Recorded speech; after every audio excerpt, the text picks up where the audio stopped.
Welcome to the Cultural and Community Resilience CCR applicant webinar by the National Endowment for the Humanities. My name is Hadassah St. Hubert. I'm a Senior Program Officer in the Division of Preservation and Access, and I'm joined by my dear colleague Martin Sang, also a Senior Program Officer in Division of Preservation and Access. We encourage you to submit optional drafts, which are due on Tuesday, April 9th of 2024. The application for CCR is due on Tuesday, May 21st of 2024.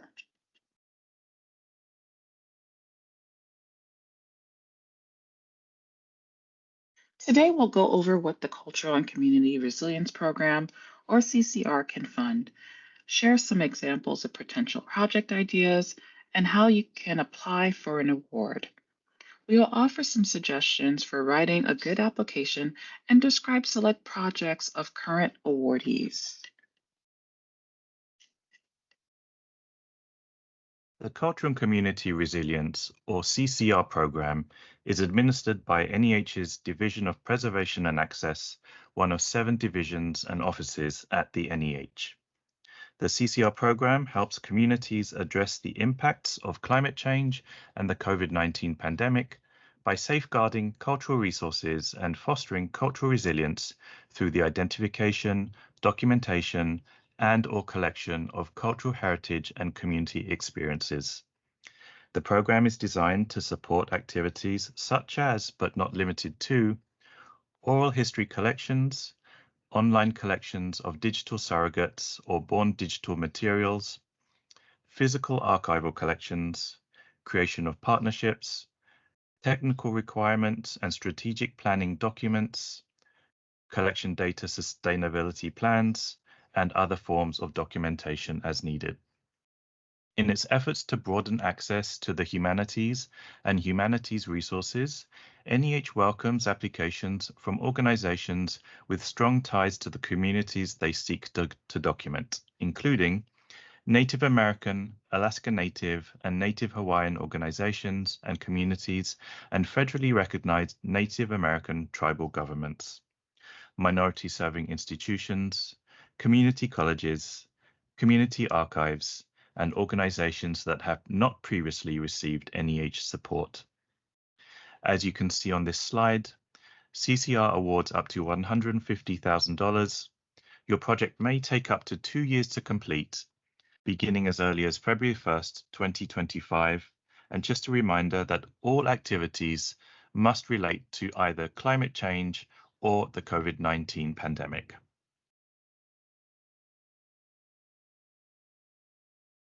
Ineligible activities. There are activities that fall outside of the remit of the CCR program, which include those shown on the screen here. These include the purchase of cultural artifacts, collections, works of art, or other documents, projects that do not engage with the impacts of climate change or COVID-19, projects whose primary focus is for preparing exhibitions or other interpretive products and projects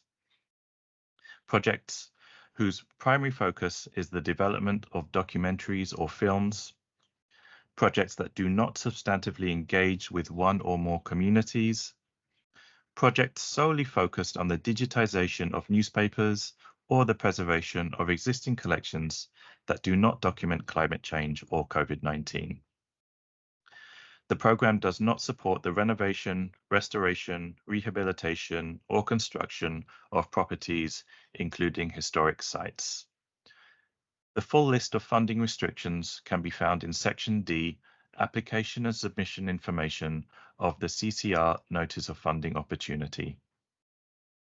This slide shows a selection of awardees from the past 2 CCR cycles. They are also available as sample narratives on the CCR program page. The Choctaw Nation of Oklahoma project, Elders Speak, the Past, Present, and Future in Choctaw, supports conducting 15 oral histories by engaging 30 first language speakers of the endangered Oklahoma variety of Choctaw. The Tacoma Public Libraries project, Grit and Resilience, supports the development of a primary source set and the digitization of select collections in the library, as well as intergenerational interviews from Tacoma, Washington, focused on climate change. The Museum at Bethel Woods Project 1960s Oral Histories, New York Community Connectors, supports the collection of 120 long-form videotape oral histories of identified disadvantaged communities in New York, including BIPOC, LGBTQ+, and community members over 65 about their life experiences and events living through the COVID-19 pandemic. The South Asian American Digital Archive Project, Communities of Care, Stories from the South Asian American Healthcare Workers Project would document South Asian American healthcare workers' experiences of being employed on the front line of the COVID-19 pandemic. The University of Minnesota's project, Culture and Community Resilience in the Gullah Geechee Nation, supports the collection of 25 oral histories and the creation of a story map with relevant cultural heritage sites for the Gullah Geechee Alkebulan Archive. The University of Puerto Rico Calles project, Collective Care, Oral Histories of Climate Change in Puerto Rico, supports the recording of 22 oral histories with 3 community-based organizations to explore community response and resilience after hurricanes and other climate-related disasters in Puerto Rico.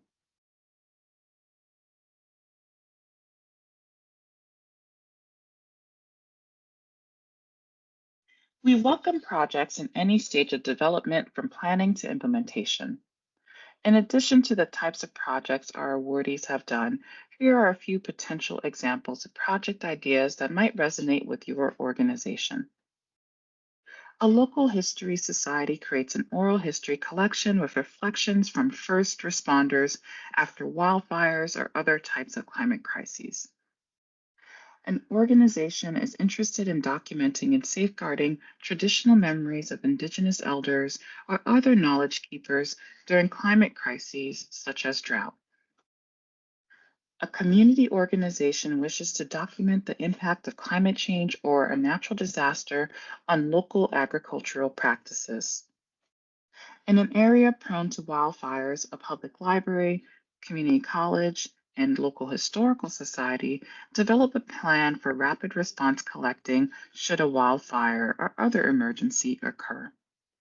One project outcome would be a memorandum of understanding outlining the goals of collecting and responsibilities of each partner, including for outreach to the community and for acting as the repository for physical and digital collection items. A state university stewards a post-custodial archive for a community that must resettle due to sea level rise and increased flooding.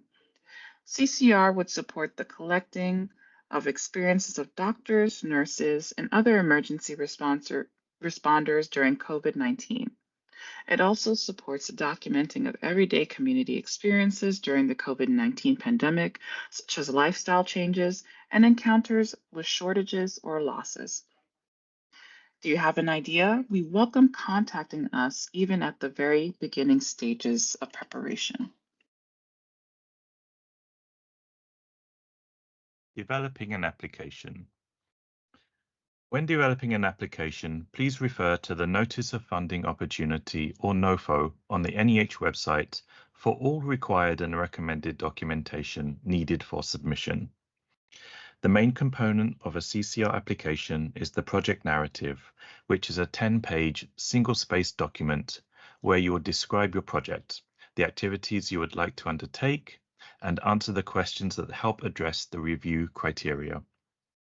Organize your narrative using the section headings, which include project goals and humanities content, community participation, methodology, and outcomes. Each section aligns with one or more of the review criteria stated in the NOFO, and NEH will use these to evaluate your proposal. For the project goals and humanities content section, describe the goals of your project. Address how it would document the loss of tangible or intangible cultural heritage resources due to climate change or COVID-19. For example, how has your community felt the impact of climate change or the coronavirus pandemic? What are the likely climate or pandemic-related risks to its cultural heritage resources?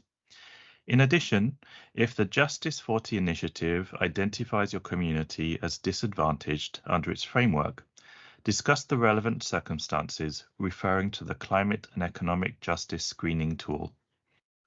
Applicants may choose to incorporate other means to describe how their community is disadvantaged.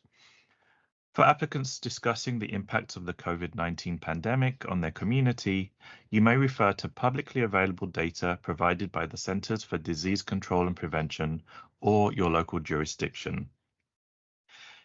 In the community participation section, describe how the project design will empower people and communities to define, collect, and use their cultural and historical resources. Explain how community members would participate and how you would support transparency and shared decision-making throughout the project. As relevant, discuss how you would support ethical and equitable community engagement and partnerships. Address any potential harms to individuals or communities, and how you would promote continued access to and shared authority in cultural heritage. Specifically, discuss the community's role in the ongoing management of its cultural heritage resources. For example, cite relevant shared stewardship models, culturally appropriate practices, or take-down policies. Where partnerships exist already, describe how and when they developed. Explain how the project could enrich the broader mission and longer-term vision, goals, and capacity of each partner. In the case of proposed projects specific to Native American groups and cultural materials, indicate how you would adhere to the NEH Code of Ethics relating to Native Americans. Within methodology, explain how you would implement the project and how your methods relate to the relevant established best practices in the humanities, preservation, and cultural heritage documentation. Discuss how your approach reflects the needs and resources of your organization or community while working to build the long-term availability and discoverability of cultural and historical resources. For oral history projects, identify potential narrators to the extent possible and provide examples of draft prompts or questions you will ask. Discuss plans for preparatory research, recording equipment, interview settings, securing permissions, and post-interview presentation and access methods, such as translation, audio streaming transcription, or time-based indexing. For guidance, refer to and incorporate relevant guidelines given in the Statement of Principles and Best Practices published by the Oral History Association. Describe the project's technological framework, including the software, equipment, and storage systems you will employ as relevant to your project. For example, what preservation standards and practices would you follow for the safe handling of cultural and historical resources, for photographing, recording, or digitizing these resources, and for describing them?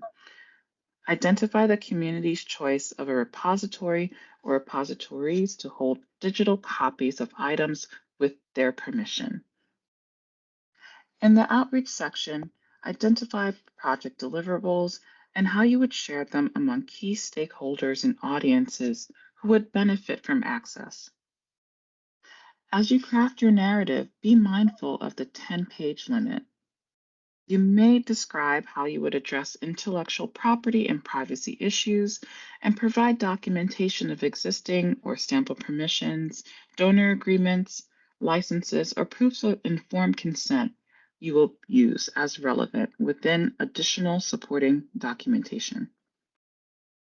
As noted previously, NEH welcomes applications at all stages of project development and encourages the use of inclusive methodologies.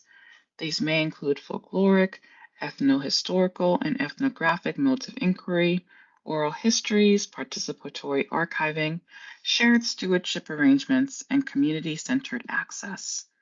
NEH also encourages leveraging open access online resources and using Creative Commons licenses when possible and as appropriate. Please note, you should include budget funds for 2 members of your project to attend a 2-day meeting in Washington, D.C. in May of 2026. In addition to the narrative, we ask you to include some supporting information to bolster your case for funding. All applicants must submit a budget and budget justification, a written explanation of the line items listed in your budget. Another requirement is the inclusion of a detailed work plan where you outline the specific steps to achieving your project's goals. You may want to format this as a bulleted list or table. A monthly or quarterly breakdown is often a helpful level of detail, and you may also want to make note of who's working on which portions of the project. Also, don't forget to build in a little padding time. If reasonable for your project, we recommend requesting the full 2 years permissible.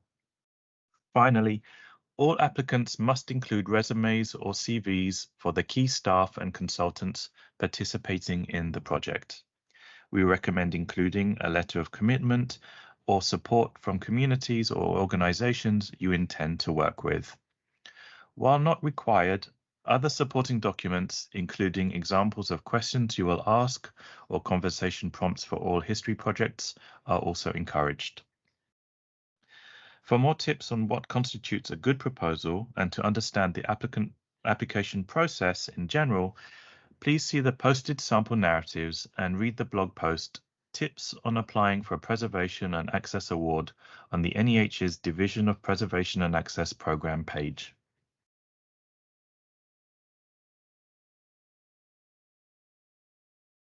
Here are some suggestions that might be useful as you think about applying to NEH. Read the Notice of Funding Opportunity or Guidelines on the NEH CCR program page. Make sure to read and reread the grant application instructions before, during, and after writing your proposal.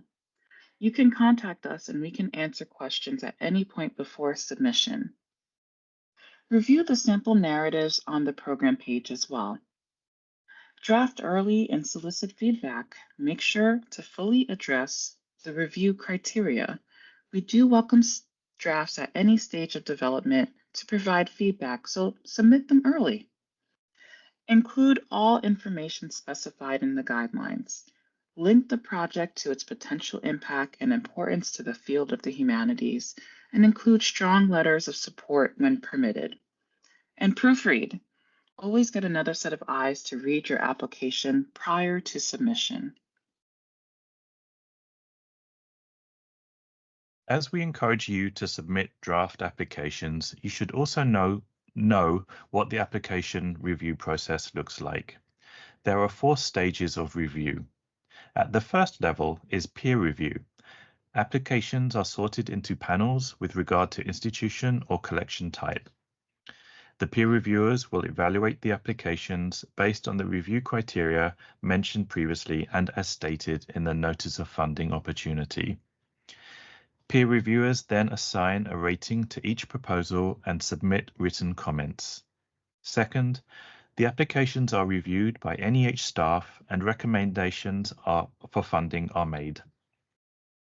Following that, the National Council on the Humanities, an advisory board comprised of 26 members who have distinguished themselves in the humanities, meets 3 times a year to advise. Advisory board members are nominated by the President and confirmed by the Senate. The Council discusses the applications and make their recommendations for funding to the Chair of the Endowment. Finally, the NEH Chair makes the final funding decisions.